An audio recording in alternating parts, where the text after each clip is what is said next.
Welcome to the Leading at the Next Level podcast with Dove Development Consulting, the show built to provide ongoing support for your leadership journey. My name is Wes Dove, and I am super excited to have this conversation today with my friend Adam Ford. So we've known Adam for, probably 10 years now. And it's been a fantastic relationship, and it's continued to build. A couple of years ago, Cindy and I got to do some work with Adam and the entire leadership team for Rockingham Cooperative. And one of the things, and we'll get into this more later, one of the things that really resonated with me the most was as we prepped, as we talked with them about the very first lesson that we were going to do with them, how much they wanted us to key on their values and how they serve their cooperative members, the ag community in our area and regionally. And it's been so cool over the last several months, I guess over the last 6 months, now that I think about it, I've gotten the opportunity to work with Adam and a couple of the team members at Rockingham Cooperative to do a really cool initiative that they call their show team, and specifically more recently with their ambassadors. And maybe we'll get Adam to talk about that a little bit too, but it's just a fantastic organization. We love working with them. We've always gotten wonderful customer service even before our working relationship. And it's so cool to see how they make such a strong impact on the community around us. So Adam, how about you give a brief professional overview, a little bit about you, a little bit about the industry, and anything else you want to share before I start poking at you about some of the questions we've got? Sure, Wes. So share a little bit to start. Grew up in the area through our 4-H FFA programs here in West Cataloosa, our show team program very much leads in heavy to 4-H and FFA. So I grew up here in the Shenandoah Valley, right outside of Mount Crawford, which really shaped and how I see kind of work and community working together. Went to Virginia Tech. I got a degree in agricultural sciences, worked as a community manager actually for the American Cancer Society because I did a lot of volunteer work with them growing up. That naturally led to a career where I supported Relay for Life and other fundraising events, supported ACS's mission. So before I realized the blink of an eye, I was there for 6 years in a variety of roles. And I've always wanted to get back to that ag stream where my heart and education throughout the entirety of my education. And so opportunity came up here at Rockingham Cooperative for a newly created marketing department. They were bringing all their marketing in-house. And since then, built my career here. I've been here 8+ years. Today, serve as the marketing manager where I lead our marketing, advertising, communication all across our divisions and locations of the cooperative. So really for anybody that might not be familiar, the co-op is owned by farmers in our area, the same ones that you see making hay in the fields here off Route 11, the same ones that are on dairy farms in Dayton, the ones that are working sometimes around the clock during harvest season to get the corn off. So there's 5,000 plus member owners in total that are involved in ag production in some way. Their ownership controlled by our board of directors gives us a little bit of different approach here at the cooperative and how the cooperative sees we go about serving our customers as well as the role that I have in messaging. So I share that with you, to share that because I've always told folk that I have the best job. I get to talk about all the great things we're doing in the community, share some amazing opportunities for savings or community events with our customers. Net ownership by our community means a little more heavily involved in our local ag community than I would say your traditional business might be.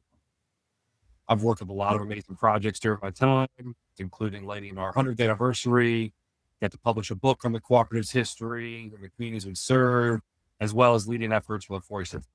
So that's kind of me in a nutshell. That's all of that's in addition to the traditional advertising that people might interact with, go up, work with radio ads, social media management, sales promotion that our more general public might be accustomed to seeing.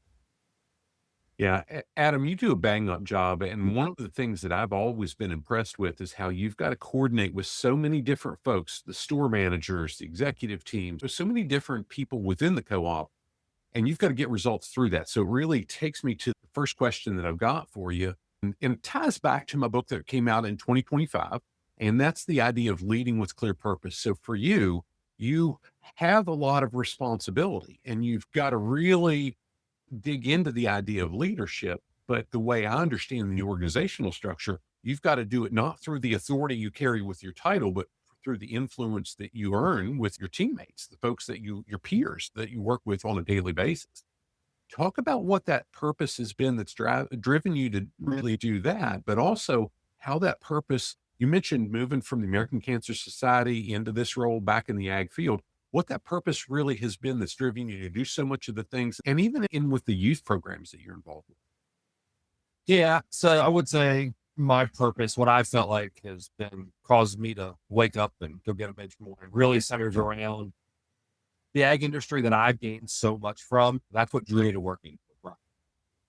So I grew up as part of the Bridgewater 4-H Club. My parents were our club volunteer club leaders. They really instilled a lot of that service-based aspect in front of me. And then being involved in Turner Ashby FFA chapter, all of those here locally, personally benefited and gained from that unique support that the cooperative gives to our young folks in the area interested in ag. I was a benefactor of that. And to me, stepping into the leadership role in the aspect, having an opportunity to help support that and influence that wasn't about position, expanding my ability to really, but to expand that ability to make that impact, right? I saw an opportunity to influence how we message and communicate with the public, how we support our producers across our services. We have an amazing team with the cooperative. Over 300 employees. We have expert agronomists, expert nutritionists that help our farmers understand and identify the things that they need for their livelihood. Not to mention the experts that we have, for instance, up here at Rockingham Hardware, that can help folks find the exact bolt that they need when they didn't bring the one they were originally using in the broke. They can find the exact piece that they need to fit that tool, fix that piece of equipment.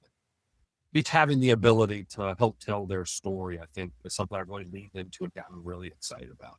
That purpose, I feel like it's continued to grow the more leadership experiences I've had the industry has provided me to participate in. New opportunities like your and Cindy's Leadership Legacy Experience, getting the opportunity, in addition to getting the opportunity to mentor others as well, as I find myself getting a little bit older in my career, and other leadership programs of the ag industry.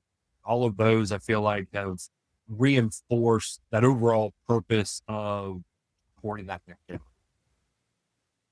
Yeah, it's really powerful to watch on so many different levels. One of the things through the back and forth to the different events we did with your show team, I was just stunned as I heard the depth of knowledge, the depth of study that you did around the idea of the analytics and looking what was making clicks and what was making sales. And here's what the different margins are for the different stores and so on. And I'll say I've worked with a lot of people in marketing roles over the years. And Adam, that was the piece that really captured my attention, that yes, you've got a responsibility for telling the story, but you also understand how it impacts the bottom line. And that didn't get lost at all. So I really appreciated that. And I say that as a compliment to you, but really the organization, because I love seeing how so many folks within the organization really pay attention to those things, and not just about here's what it does for us as employees, but here's how it serves our community. Here's how it serves our cooperative owners. That's a big deal. Now, you're absolutely right, Wes. The storyline of being a cooperative is a really easy one to tell, but at the end of the day, there's ROIs involved. There's everything. It is a business. We're not here to just be touchy-feely. We're also here to make sure we're providing a patronage, financial return to our member owners based off of their purchases. At the end of the day, we got to be able to keep the lights on. Yeah, appreciate you. Yes, indeed, sir. So here, I'm going to tweak this next question a little bit, and I hope it doesn't throw you too much of a curve because I know I provided them in advance. But this one asks, with your background and purpose as a foundation, share a little bit about what you do professionally. You've talked about that. So I want to tweak it a little bit and talk about how that show team specifically is geared to serve the next generation of folks in the ag industry, because it was powerful. I really, really appreciated the involvement and just getting to see and interact with some of the young folks involved. Yeah, provide a bit of a background information for everybody else. So our show team program, we revamped and retweaked it a little bit this past show season, we call it. So that's going to run probably from September, October of what would have been 2025 through August or September of 2026. That's typically the season.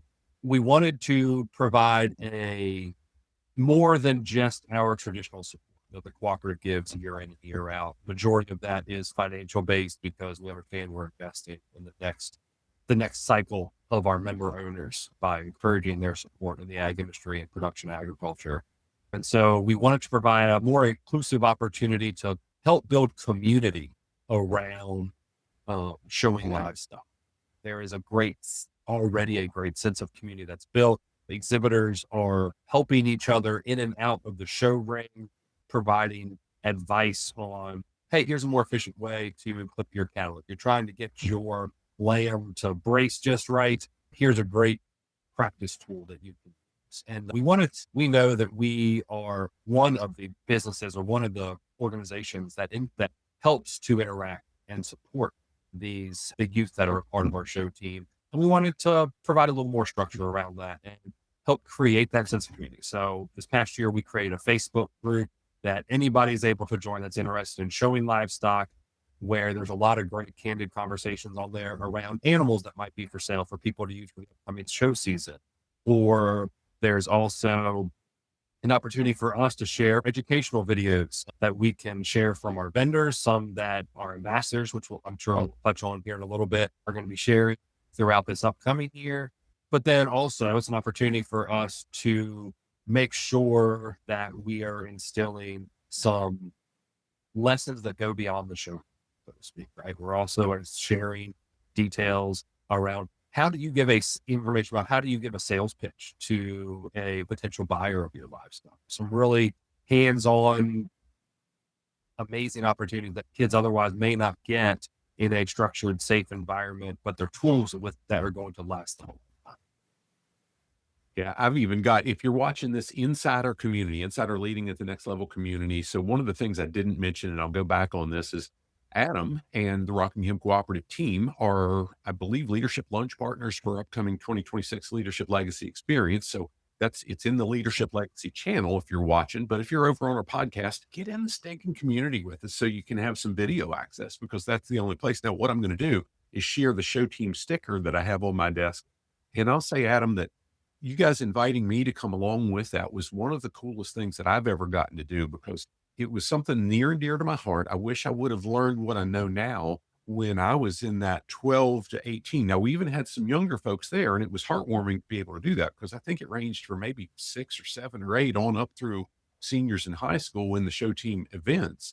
And then with the ambassadors, we got to do exactly what you said, provide them with some life skills, because hey, even in the ag industry, especially in the ag industry, we're not just dealing with animals. We've got a lot of interaction to do with our family members, with the folks that are going to be potentially purchasing our animals. And oh, by the way, we're eventually going to have a job somewhere in many cases. So that's going to matter too. And we got to do some really, really cool communication style training at a fun level, not a super in-depth level, but I believe it'll serve them well. And the parents seem to like it as well. So I really appreciate that opportunity to be part of that. Now, one of the things, Adam, that I remember having the conversation with Sam and Matt at the time, the then CEO and CFO, and even the interaction with you and Josh as we were about to do the leadership team training.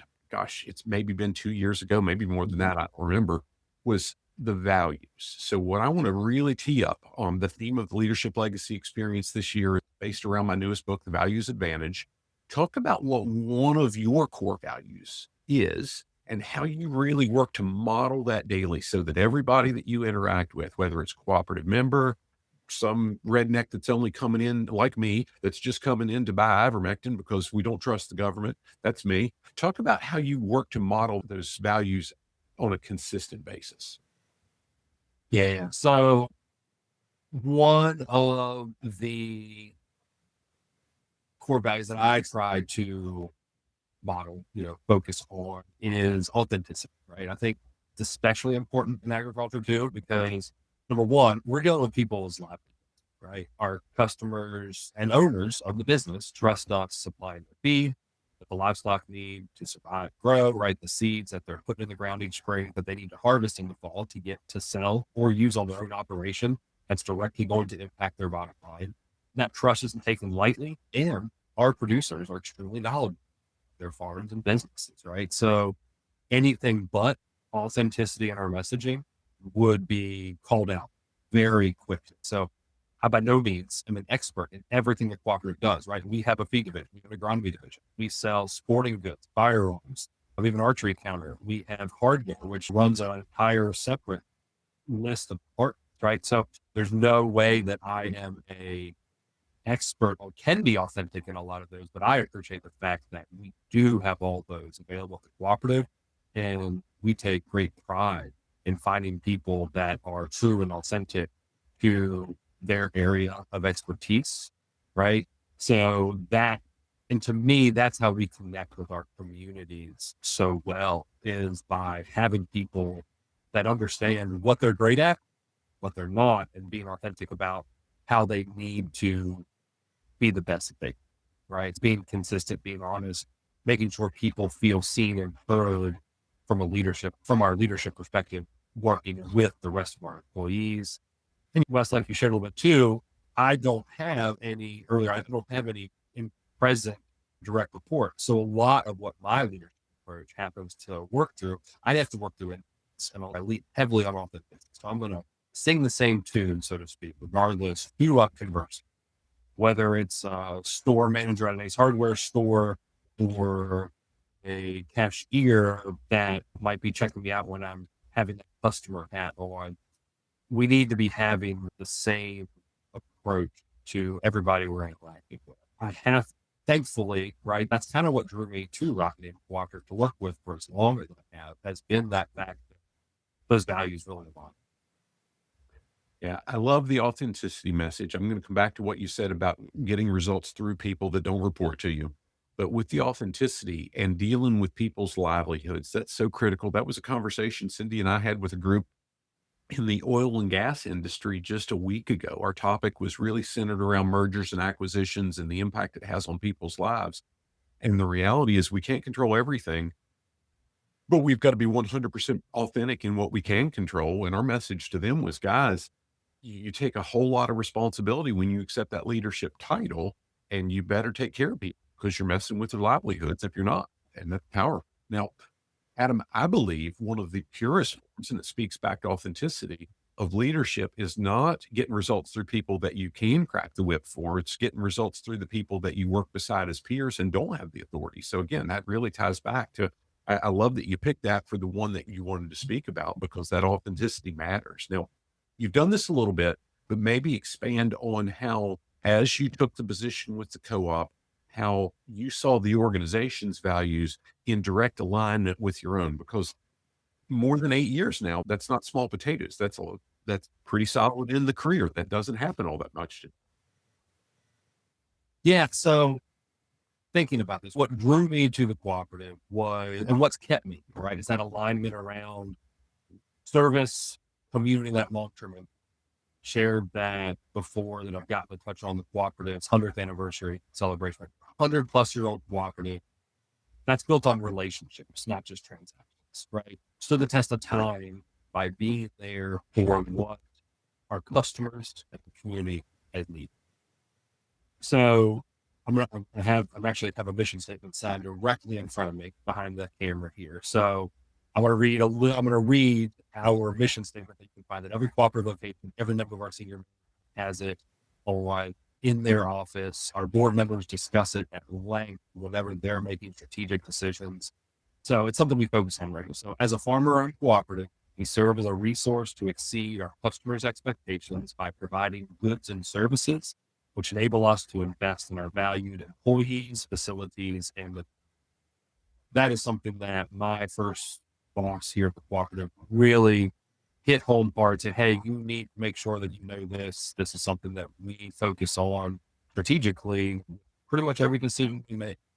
I've had one of our former CEOs, when he retired, Norman Wagner, shared with me an example of a seed drill that our cooperative supplied to member owners at one point in time. And he said, we worked to pencil that out. It make financial sense for us to invest in that and have it. And it didn't in every way, except could this be something that our member owners could get on their own? And that was not the case, right? So that's a perfect example of us making sure that we're providing those opportunities for the community. And to me, that's what sets the cooperative.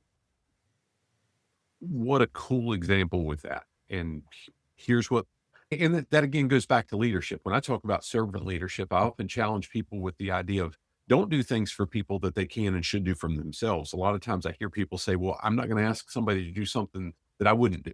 I get it. I understand the spirit, but in that case, it's not something they can and should do. It's something they can't do. And it enables them to do what only they can do. That's what a cool example that is. Thank you for sharing that. Talk about now, if I were to script it, I would ask specifically about the ambassadors in more depth, because the three that I got to interact with are fantastic young folks, and I'm excited to see where they grow in their careers. But you pick whichever is, even though I'm leaning on you a little bit about that one. about a recent example, a project, campaign, something that you've been able to be a part of through the cooperative that you've seen a tremendous impact on the community. So I'm going to get to the ambassadors eventually because they're actually I say a small, relatively speaking, they are a pretty big impact, but they also have one portion of the overall program, which is probably the favorite part of it. So if we rebranded this to just call it our show team, but really it's about the cooperative supporting youth and specifically 4-H FFA programs in our services. So a few key areas that we do that by. One, again, really my favorite part of my job is being able to lead this effort, working with, probably a quarter of our staff across our service area that spend additional time in addition to their 9-to-5 role, working on specific tasks, helping and supporting for them. We do a really good job of this. So first one's going to be, and we're incredibly active in our county fair programs across our area. Last year alone, we had employees that spent time at 30 different county fairs or market animal shows and sale events during their livestock sale. Right? So that financial support the youth helps foster, in our opinion, right? That helps foster youth's interest in ag as a career. We want to be involved. We work with a lot of our suppliers, help with this financial support. So we're appreciative for that. And we challenge them to match our contributions to help expand that reach. We're really appreciative for a lot of their support to make that. So that's where we put our money where our mouth is, so to speak, because that we're investing in our future member. Actually, in 2024 too, we expanded that financial approach to be able to start a grant program specifically for ag ed programs. So programs that the classroom education part of FFA within our service area. We want to provide capital expenditure support for ag classes that are directly promoting production agriculture, an opportunity for us to reinvest again in our future member earners. And that really is the thing that we're doing. Lastly, like part of our show team program, was our show ambassador piece program that we have. We're 3 really great young people that are serving this year, tasked with representing the cooperative by providing hands-on, one-on-one support for those younger livestock shows that they're going. I'm really excited to see the coaching they're going to be able to do in our Market Animal College coming up on April 25th too, the Rockingham Fairgrounds. We're going to have about 250, 300 folks there learning all about showing livestock, and these 3 young folks are going to do a really good job. Mackenzie, Bobby, and Abigail are doing an amazing job of kind of helping provide that support in addition to a lot of the industry experts. Yeah, that's so cool. So Bobby is in Frederick County, if I'm remembering right. Warren, correct. Warren, somewhere up north that I'm Yeah. not, but fantastic young man. I met him in Frederick County.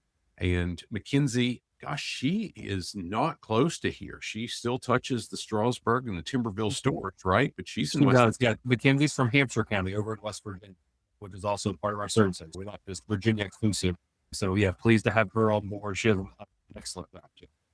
Yeah, it was just so impressive to spend that day with you guys and get to know the 3 of them, because wow, what fantastic young folks and what cool opportunities. I got to do a little piece, but watching the rest of the team at Rockingham Cooperative really so into those young folks with skills, what they're learning from you on how do they promote, how do they use social media as a tool that can give them the reach and the visibility and all the different stuff, the interaction, the coaching tools that they'll be able to have as they have team members that they're helping grow later on. It's some cool life skills that you're investing.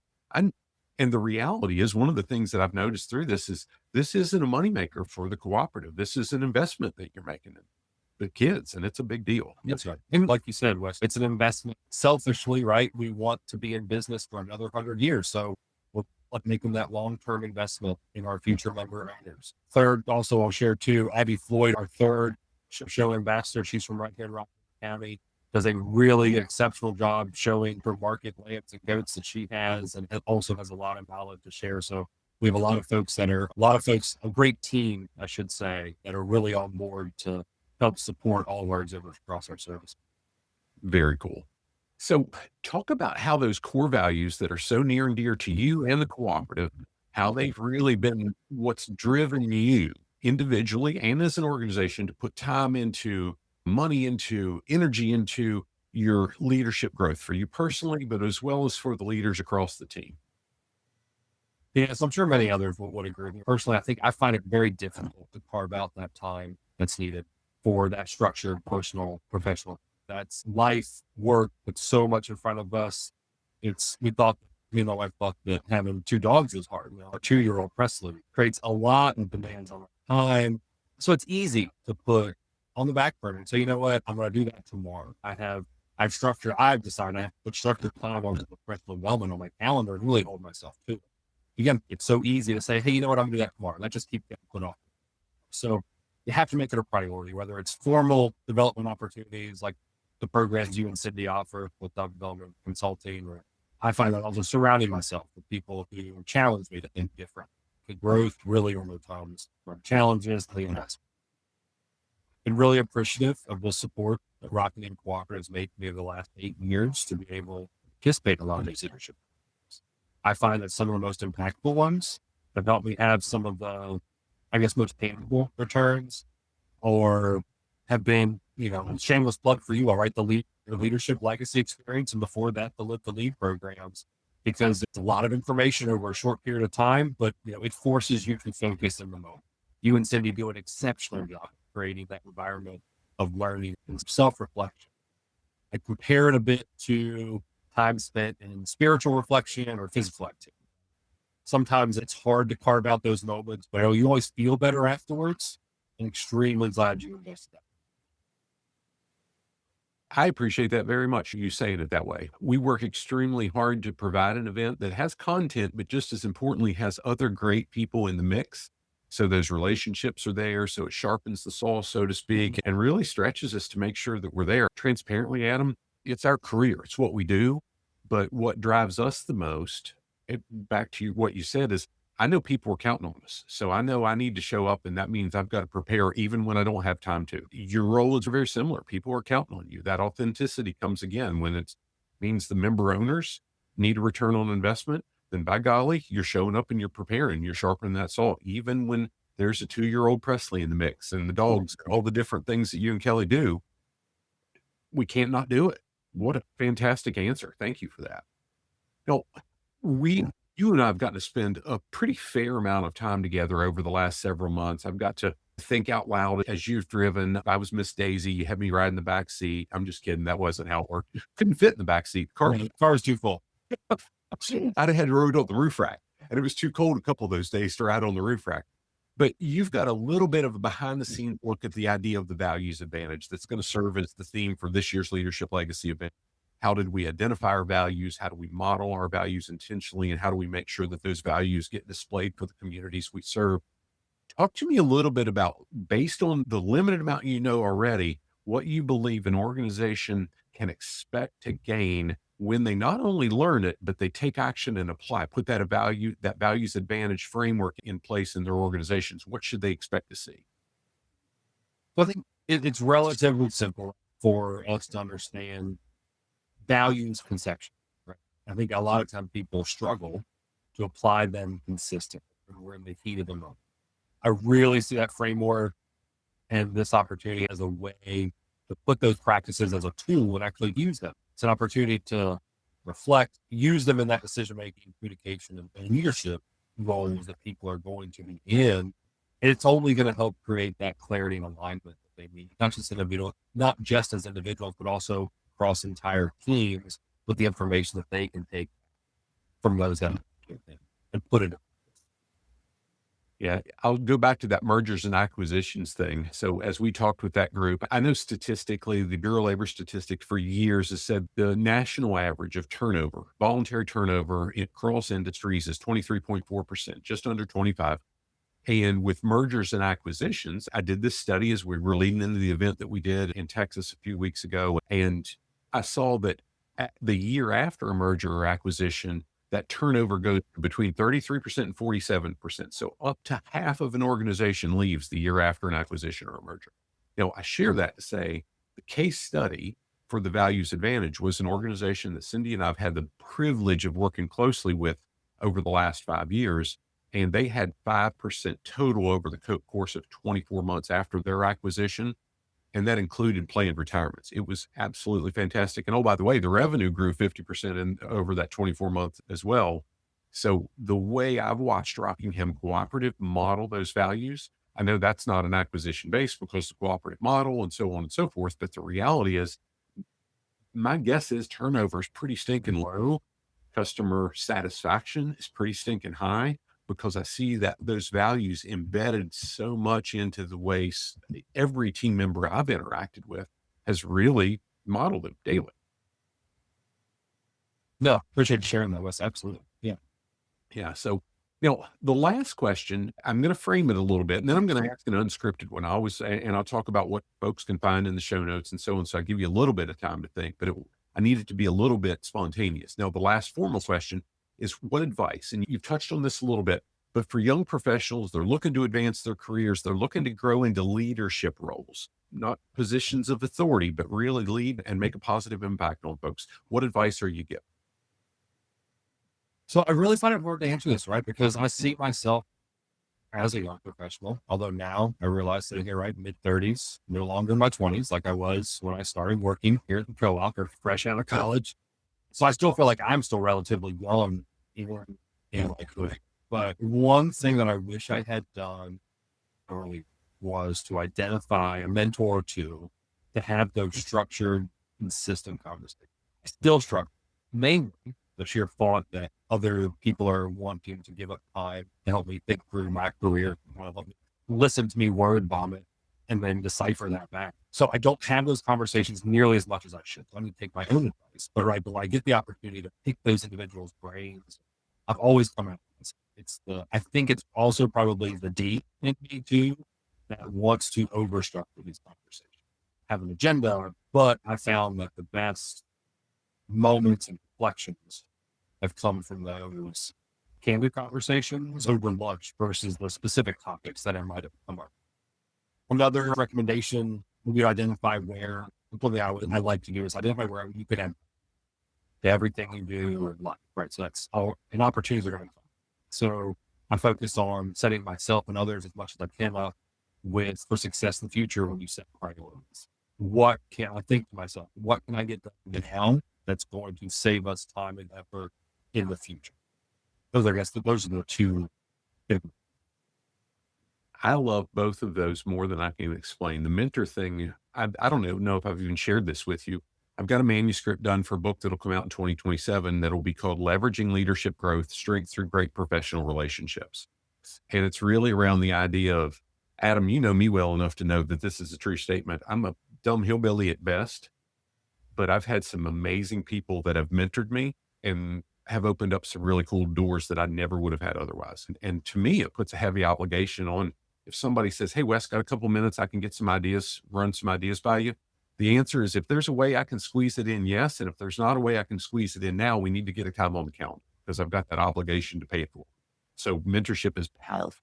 Thanks for saying that. Yeah. The other piece, I remember a long time ago, a boss says, I can only give you this much raise. And I said to him, and as he did my review, and it was a glowing review, but it didn't come with any money. And I said, you know what? There's a place in the book that says, as you sow, so shall you reap. And your name's not in the book.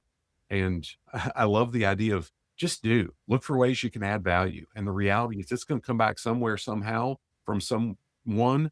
And it may not be this position you're in right now. And Adam, I'll say what I see you doing, I get you're in your mid-30s and you don't feel like it. But what I see you doing with the show team and specifically with the ambassadors is 100% giving them those tools that they can grow into those roles without the authority that backs it. You're not just talking about it, you're doing it. It's freaking fun to watch.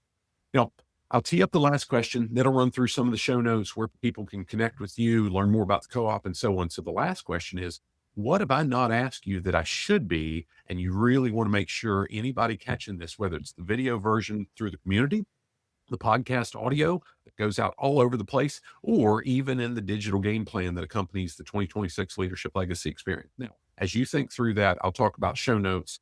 I've got connections for the Rockingham Cooperative LinkedIn page, their Facebook page, their website, and Adam's personal LinkedIn and Facebook. Now, he can say do or don't. He can decide to accept or reject on that. But I would really encourage you to connect with, learn more about each entity that we've got connected in the show notes, because the reality is they make a heck of a difference on the people that they serve, me included, because gosh, it's just part of our community. If somebody thinks they live in the Shenandoah Valley of Virginia and they don't depend on the agriculture community, well, I, we might need to call the rubber room squad on them because I'm not sure that they really understand how things work. So anyway, and I say that same thing as we interact closely with Virginia Poultry Federation. If you don't work in poultry, you don't make the mistake that it still impacts your life if you're in Virginia. So now, Adam, I've got all those in the show notes. What should I've asked you that I didn't? No, but I don't know if there's anything else, Wes. I really appreciate the work you and Cindy do, the partnership that we've had. I know I've gained personally, professionally from our relationships that we've grown over the years, and I really appreciate the honesty and the integrity that you all work with. And it's not only benefited me, it's also benefited the cooperative through that partnership. So really appreciate work. It's very mutual. A friend of mine, a mutual friend of ours, his name's Eugene. He said to me in a conversation a couple months ago, he says, it seems like so many of the folks that you and Cindy interact with closely with professionally, you've also got really deep friendships with. And I'm going to say that's really went back to when we've got like values, even if the words are different, when the intent and the heart's the same, it makes it easy to turn those professional relationships into close friendships. And that's what we've appreciated most about working with the cooperative, because the values are the same. They're different words, but the meaning and the way we want to impact people is really common. So appreciate you being able to do this with us. Thank you, Wes. So guys, if you're catching this, you've got a need for continuing education credit, be it through the Society for Human Resource Management or the Human Resource Certification Institute, or some of the others that we work with, send me an email at admin@dove-development.net, and I'd be happy to hook you up with an all access. It'll come with a 7-day trial to our full Leading at the Next Level program. I think there's close to 200 lessons in that now. There's a couple different tiered memberships. If you need the continuing education credit, that's the next level access tier. And that comes with behavior-based assessments and all the credit access and so on and so forth. Live lessons every month, full digital access. There's an AI chatbot, a cool search function, modules, table of contents, all these things to find exactly what you need. And we're always available too, but we do the live lessons each month where we don't record it, but there's always Q&A at the end. So if you'd love to kick the tires, get a 7-day free trial, great. But if you reach out to me through that admin@dove-development.net, I'll even give you a discount code that you can use on that, all the monthly memberships as well. Adam, thanks again for taking the time to do this. Appreciate you guys very much. Forward to seeing you soon.